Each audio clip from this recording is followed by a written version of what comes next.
Hi, I'm Dana Gasparini, and welcome to this segment of Penn Voice. I am joined today by my good friend, Kitty Lopez. You've probably recognized Kitty on this program before. We're here to get an update on First Five of San Mateo County. Kitty, you're the executive director. Thanks for coming back and telling us terrific. about First Five. Terrific to be here. Thank you. So for a few of the viewers who might not know what First Five of San Mateo County is, just give us a quick description, and then we're going to jump into some really good data and results and future. Sure. Well, First Five is probably one of the largest investors in our young children in the county. Back in 1998, Proposition 10 was passed that put a tax on all tobacco products, and those dollars are supposed to go back to every county in the state to fund programs for young children 0 to 5 and their health, early learning, and family support and family engagement. So we've spent over the last 20 years, we had our 20-year anniversary last year, $150 million in our county. Statewide, First Fives have invested over $10 billion for kids. So it's important to note that all counties throughout the state have First Five or tobacco money that they're then using in the same strategic way that you are by funding sort of the feet on the ground organizations that are impacting 0 to 5 age children. Correct. So can you give us just a really brief example so someone can sort of understand who you might fund and what they might do with First Five monies? Well, community-based organizations apply for funds at certain intervals in the year or every 2 years. So there are organizations that the audience would know: Community Gate Pass, Star Vista, our County Office of Education, Ravenswood Health Center. So there are a number of organizations that focus on those areas of health, early learning, and family support that we will provide dollars, because we don't do direct service. We fund the organizations in our community that do and partner with them. So what would you say is, at the end of the day, if you looked 100 years from now, what would have been your goal for children ages 0 to 5? What does this partnership money, the strategic money, do for children 0 to 5? Well, I mean, I think all First Fives have the main goal that we hope that one day we can say California's success can be shown in how well children do in the state. So we want children to thrive in their health and their education and be contributing community members for the future, and their families too. So you've got 20 years under your belt now. What are some things that you're celebrating? There's a few examples. I'll give you one. Back in 2002, there were a number of uninsured in our county, 17,000 children. Now that's 0 to 17 were uninsured. You know, our hospitals and clinics were flooded with people without health insurance. So we convened our partners, the health system, 2 healthcare districts, the County of San Mateo, to work on a children's health initiative. Now our neighboring counties in the north, San Francisco, Santa Clara, did the same thing to really make sure that kids were covered. So between 2002 and 2007, that number, 17,000, went down to 2,000, and now I think we have about 40 kids that aren't covered, so 98% of our kids are covered. Now, we have the Affordable Care Act, which has certainly helped, but that's a really great example of a collective impact model that really worked, and we're not funding anymore.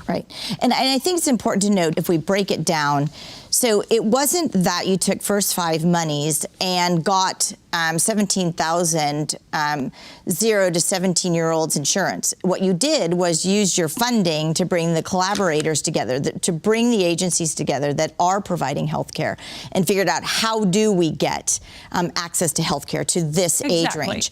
So in theory, I'm not going to put you on the spot, but you've probably thought about this. You're looking at a leverage of like $1 to $100 when you put a collaborative effort like this together.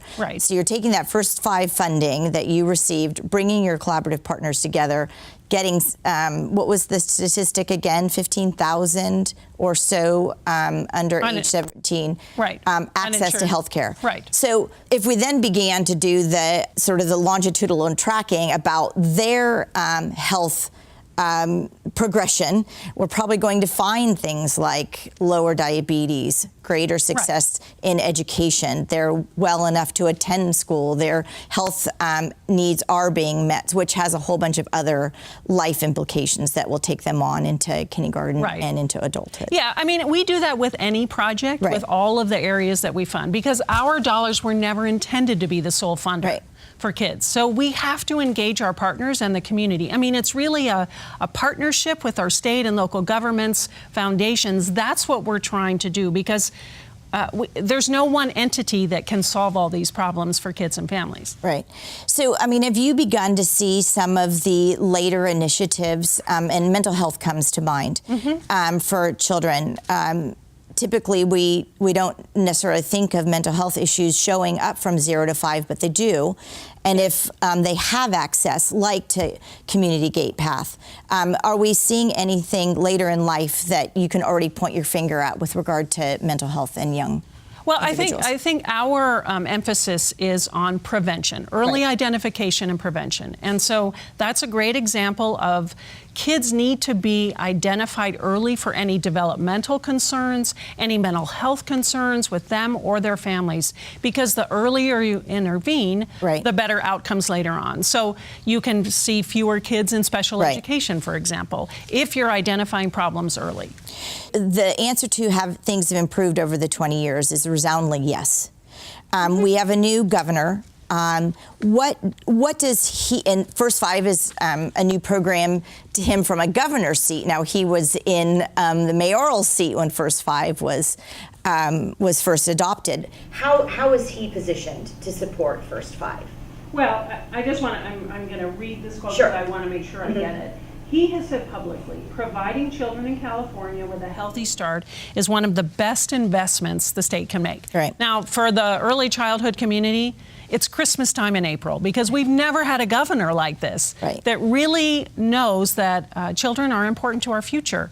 So he's kind of he's elected great people and great staff. Even the former executive director of First Five in San Mateo County is now working in his cabinet and one of his staff members.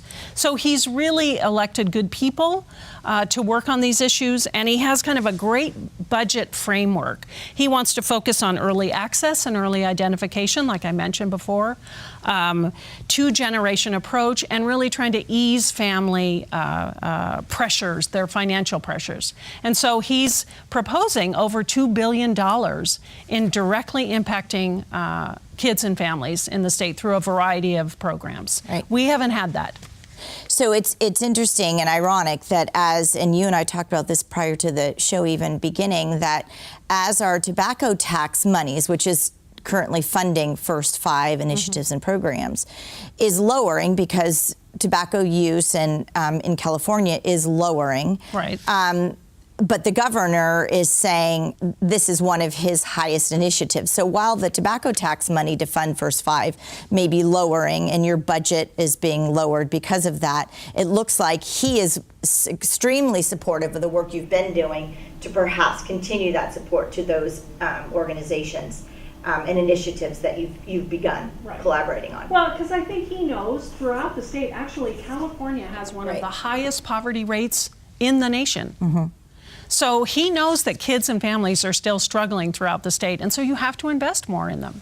What are the new initiatives and programs that you're going to be seeing or you're going to be working on now in your next 20 years? Well, one of the initiatives that we're really excited about and we've been working on the last 3 years is called Build Up for San Mateo County's Children. Even if we could have every child in preschool or child care, we don't have enough facilities and sites here. So we had a needs assessment that identified over 11,000 spaces are needed. We're working with cities, with developers, with faith-based organizations to either reuse existing space or create new ones. We have 8 new developments that now have childcare in our community. And I know, just as we're ending, I know you're also working on the policy end for childcare as well, because sometimes our restrictions on childcare it prohibits us to provide childcare and quality childcare as well. So thank you for working on the policy end. Yeah, and we have great legislators that are also trying to do that at the state level. So you've celebrated 20 years now. What are some of the things, or what's one thing that you can point to that you can say you learned over the past 20 years? Well, I think the data is really clear. We don't have to study this anymore. That 90% of the brain is developed by age 5. So we have to do everything we can to make sure our kids are ready for school and life early on. Things matter to kids, the timing matters, so all the good things that happen affect kids later on in lives, as well as the negative things. The traumatic events, the mental health stresses, the poverty, those all affect kids too, their health and their well-being later on in life. So we have to do everything we can to intervene early and prevent problems later on.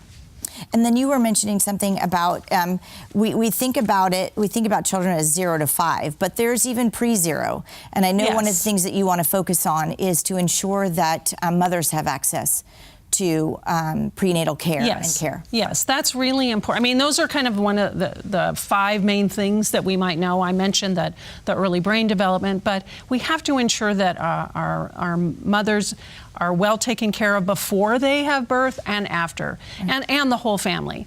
I think the early identification I mentioned, 4,000 kids under the age of 6 don't get the critical services they need early on, and they could even qualify for with Medi-Cal. We also know that early care and education are really critical. We have to make sure that kids have access to health care and dental care, and families are engaged. So those are some of the things we know help kids and families thrive. Well, Kitty, thank you so much for giving us this really good, encouraging look at First 5 and our children of San Mateo County. And I hope that this is something that a lot of other programs can look towards as a great example of collaboration, and with some funding can do even greater things. So thanks for bringing that to our attention. My pleasure. My pleasure. And we'll see all of you next time on Penn Voice.